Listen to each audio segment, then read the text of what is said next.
एक पल में पराया हो गया सब, जिस आंगन में मैं खेली थी।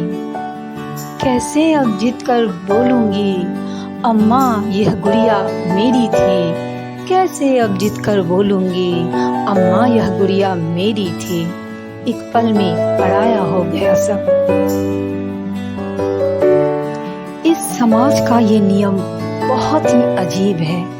बचपन से बेटी जिस घर में पलती बढ़ती है, जिसे करीने से सजाती संवारती है और जिस पर अपना पूरा हक समझती है, शादी के बंधन में बंधते ही एक झटके से वो सब उसके लिए पराया हो जाता है। एक बेटी के इसी दर्द को व्यक्त करती आज की मेरी ये कविता उम्मीद है आपको बहुत पसंद आएगी। जिस आंगन में मैं खेली थी, एक पल में पराया हो गया सब। जिस आंगन में मैं खेली थी, कैसे अब जिद कर बोलूंगी, अम्मा यह गुड़िया मेरी थी। कैसे अब जिद कर बोलूंगी, अम्मा यह गुड़िया मेरी थी। एक पल में पराया हो गया सब। बड़े अरमानों से सजाया था अपने कमरे को, अपनी तस्वीर लगाई थी।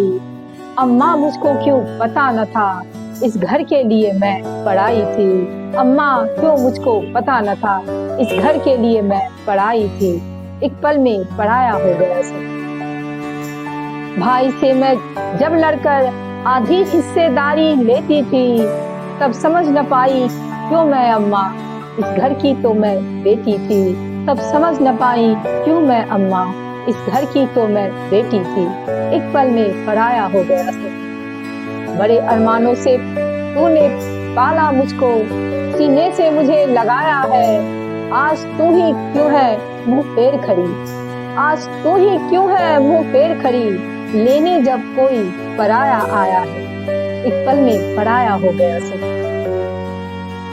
किसने ये रीत बनाई अम्मा, दूजे घर मुझको जाना है। किसने ये रीत बनाई अम्मा, दूजे घर मुझको जाना है। अब जन्मदाता को बस रो रो के मुझे भुलाना है। अब अपने जन्मदाता को रो रो के मुझे भुलाना है। एक पल में पराया हो गया सब। एक पल में पराया हो गया सब। जिस आंगन में मैं खेली थी, कैसे अब जिद कर बोलूंगी, अम्मा यह गुड़िया मेरी थी। कैसे अब जिद कर बोलूंगी, अम्मा यह गुड़िया मेरी थी। एक पल में पराया हो गया।